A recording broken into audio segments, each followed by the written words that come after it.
Hi, everybody. We're back today with another edition of Howie's Hometown Heroes, where we feature business owners, entrepreneurs, and community members who are doing extraordinary things in their community. Today, we're traveling. One of my favorite places. I can't say my favorite place because I've never been there. Honolulu, Hawaii. I've been to other parts of Hawaii.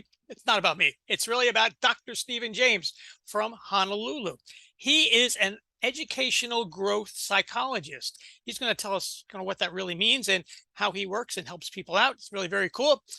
He used to be, this is kind of a fun fact for me, I think, an astrophysicist, which to me is like almost God, look at all the stuff that they know, and an Air Force officer. What a background in education and knowledge and all this stuff he's accumulated.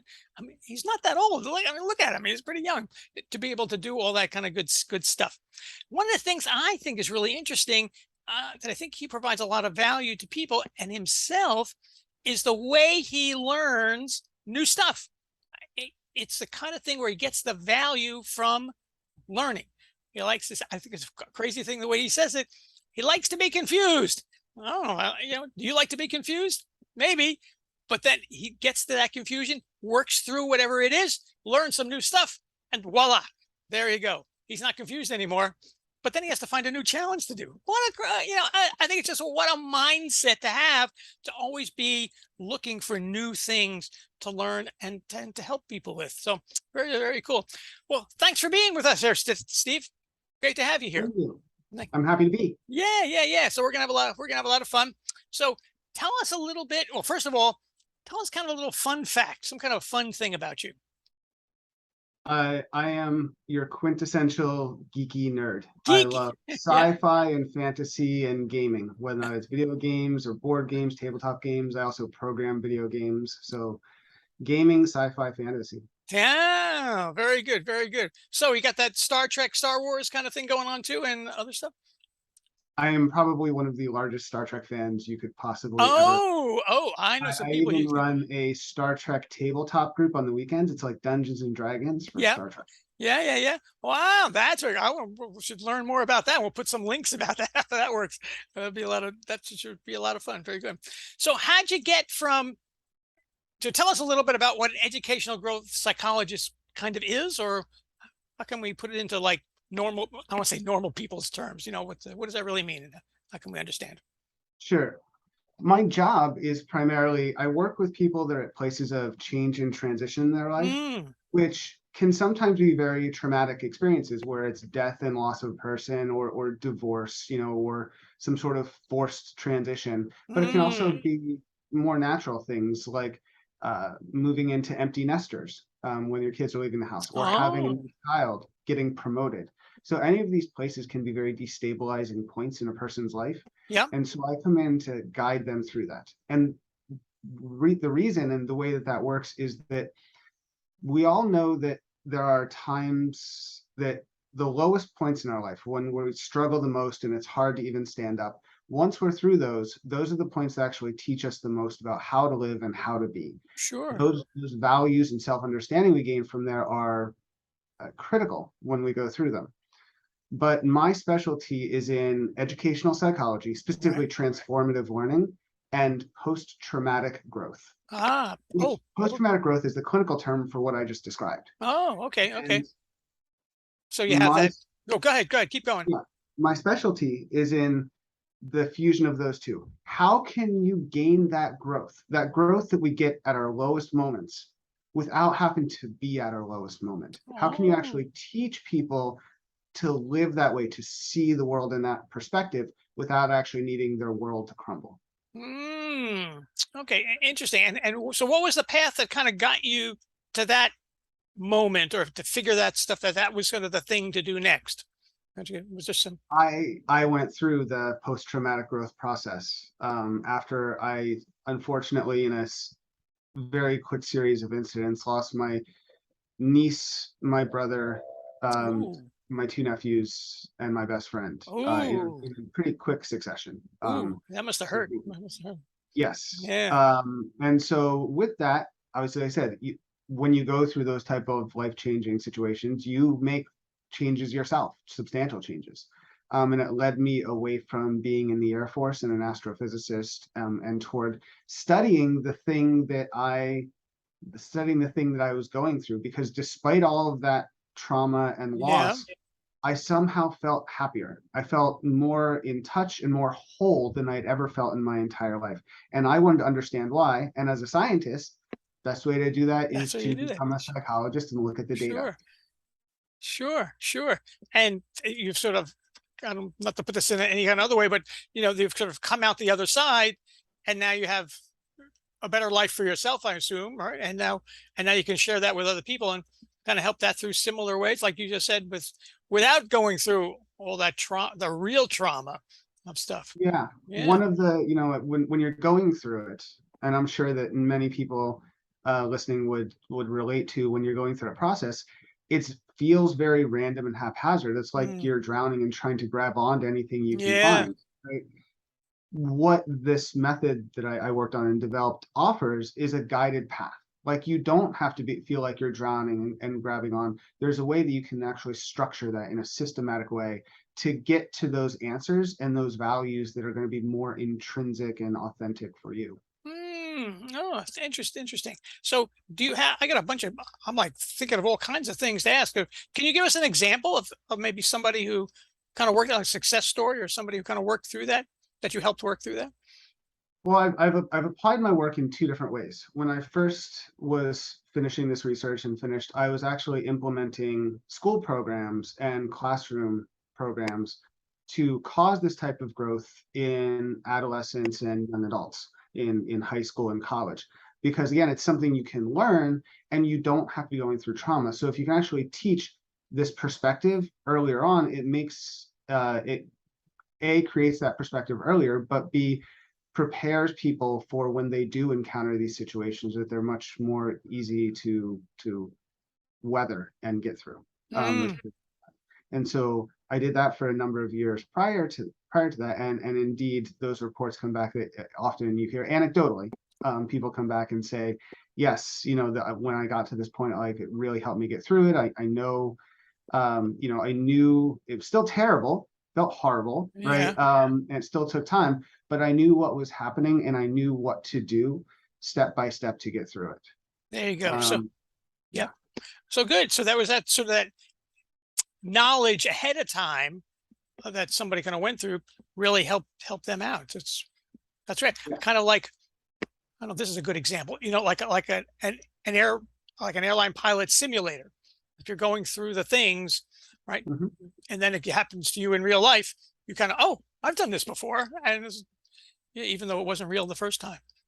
That's it. That's a fantastic analogy. And that Yeah. is a lot of what it's like when I'm working with people, even now. So the second half of what I do is I work individually with clients now who are older. They sometimes they're still teenagers and early adults, but Yeah. they can be now, in their 30s and 40s as well. I work with individuals. And a lot of what I do is taking people often think that psychology has one form, and it's therapy. If you're, or maybe you'll know it's therapy and researchers, but there's a lot of other different ways in which it manifests into careers, and a lot of what I do is education. It's when I work with people, it's as much like learning the psychology as it is applying it to yourself. Mm. But that application piece, like, okay, so here's what we know, here's what the data shows, here's what we know creates happy lives, here's how we know you get to that self-understanding. Yeah.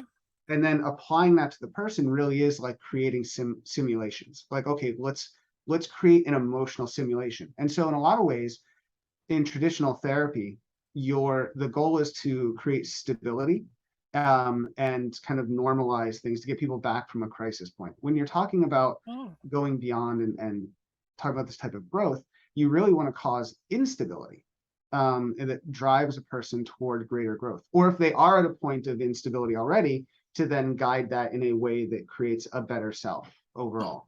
Um, Oh. Okay, I think I'm catching on. You think of the psychologist who's, I don't want to make light of anything really, but if somebody is depressed or has some other emotional issues, then maybe a regular psychologist tried to work through that, and hopefully not with drugs, but I mean, at least something like that. But you're moving people. You're right. So if I can say that again, getting people from whatever issue they have to some stability, and now they can live a normal life. But you get them to move past that into the future and move forward. That's really Yes. cool. So the term that typically used when you talk about post-traumatic growth, or even in this simulated post-traumatic growth that we Yeah. kind of initiate these changes with, you don't talk about stability and normalcy. You talk about flourishing and thriving. Thriving. Ah. Oh, that's a real. I think that's a total mindset change that really can help people out. Just thinking about things a little differently than kind of they might have before. So that's pretty cool. Well, and what's difficult about it is that it's not just thinking, right? We can all read a book. I mean, I could give people studies and say, here's what it says. Changing a person's worldview is a difficult, long process, and it's also very fearful, painful, and defensive at times. Mm, And so as you're walking people through that, it has to be holistic. There's emotional and spiritual components that come along with that. And yeah.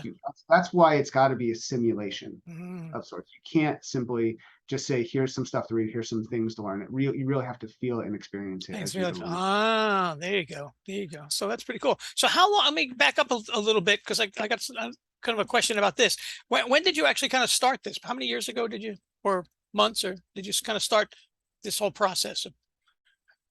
So I left the military to go back to school and study this in 2011. Well, okay, it's a while. Yeah. And then I worked on my PhD there and second master's and PhD for a number of years. And I started implementing a lot of the programs while I was still finishing up that Ah, work. So I got it. started working in the schools in about 2014, I think, is when I Okay. started doing this program implementation. And then the client work, the business that I run now, I just started last year. Okay.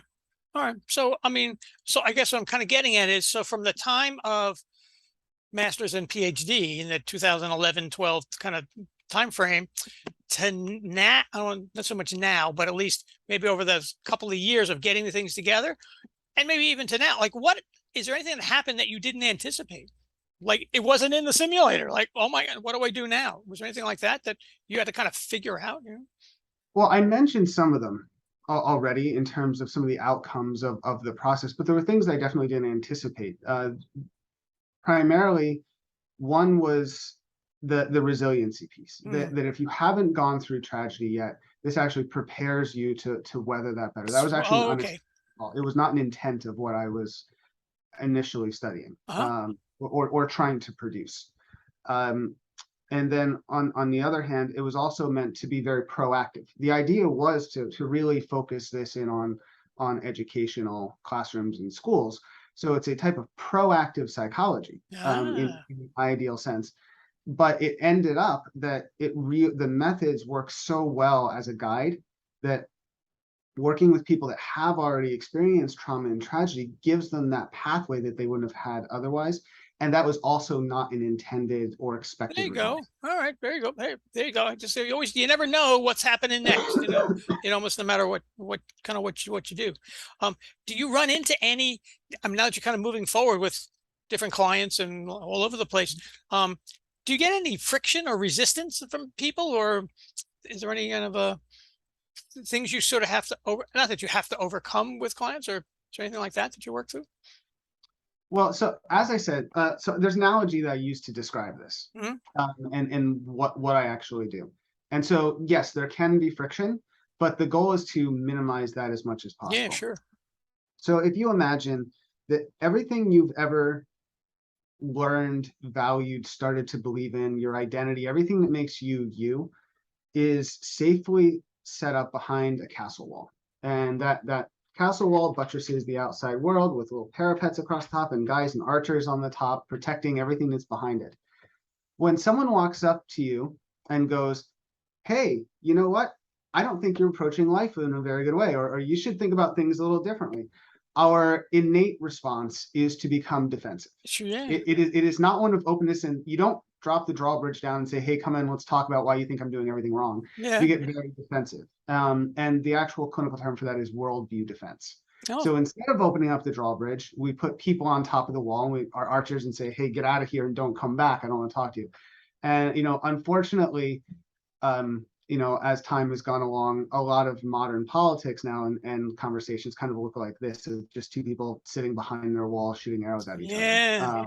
And so that's where that comes from, is this worldview defense, where there's not really, you're just kind of defending your ideals and belief structure and identity without really critically evaluating it. And this is the way most of us go through our life. We're not always like outwardly vitriolic about it, but we're very protective. Mm, And when you have an extreme trauma or tragedy, it is like a meteor from space hurtling in at 50,000 miles an hour, and it just smashes into that protective wall you have and obliterates it yeah. in an instant. And it was never built to sustain something like that. And so you're left picking up the pieces. And often, this is later in life where you have a job, children, family, trying to keep your finances together, all while you're trying to pick up the pieces. Now that can go in a couple of different ways. You can end up with some serious issues as a result if you don't pick up the pieces the right way, right? But when you do, it opens you up to being more authentic and intrinsically driven and a happier person, because you're putting back that wall in a much more conscious way, or the things that are behind that wall in a much more conscious way than what you did initially as it was being created. It forces you into a place where you really have to look at it. Mm, What I do is something in between those two. Rather than attacking the castle wall itself or blowing it up, which is not good. We don't want to intentionally cause people trauma. That's generally frowned upon. But if you erode the foundation of that wall from underneath so that it naturally starts to crumble on its own, and at the same time raise up a healthier white picket fence instead, then you avoid that type of defensive reaction and yet still can produce the same results. And so if you're doing that at the right pace, there's really very little friction. interesting, interesting. And that's really the skill you've developed over these many years to put that together. Not right, right. Yes. So where do you? So I talk to a lot of business owners, business people. I'm kind of like you are. What is your business model? How do you see yourself scaling? I mean, that's kind of the thing business owners want to do, is scale up and with the least amount of work they can get away with. How is your business model, and how do you see yourself moving forward in the next 3, 5, 10 years or so? So I think it's important for me to make a caveat about my business, and that is that I don't care about my business. Um, my business is a stepping stone to some larger goals that I have, Ah, in what I want to reach. And so this does relate to scaling, but I have two kind of like big dream goals that I want oh, to get to. oh, that'd be One great. Yeah, is having this work, this new view of psychology, understanding of how you can instill this to be, in policy terms, implemented into school systems systematically everywhere, starting with Hawaii, and then in grandiose terms all the way across the country. yeah, of course, of course. Dream big, try to do that, and having that so that it's really is a proactive approach to teaching them. We know so much about what creates good, kind, fulfilled, authentic human beings and what creates greedy, narcissistic, hollow ones. And Mm, we teach none of it in school, none. none. And there's historical reasons and purposes of school for that, but it's sad. Why aren't we doing that? Yeah, And so I want to make that change. I want to be a part of creating those policies. The other side of it is I don't want to be the only person doing this. If this really can impact people as broadly as I've shown that it can, then I don't want to be the only one helping people. So expanding outwards so that there's other people that are being trained in these same methods. cool. Because right now, this approach is so new that there's not even an availability for any sort of structure or licensing or anything like that, because it's so new. Yeah. Cool. So what would you say is a skill somebody should have or can develop, or a mindset that people have who might be able to be trained by you to kind of carry your mission forward? A lot of the skills you need to do this work are often related to conflict resolution. I also have background in conflict resolution and mediation. I have degrees in that as well. Ah, And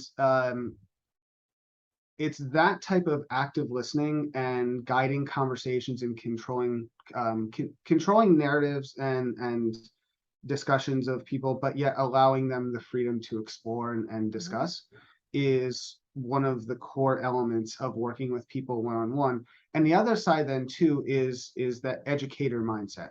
You can't just be someone that's good at talking and active listening and those type of skills that are necessary, reframing. You also have to be an educator, because you have to be able to teach these things in a way in which are going to be internalized.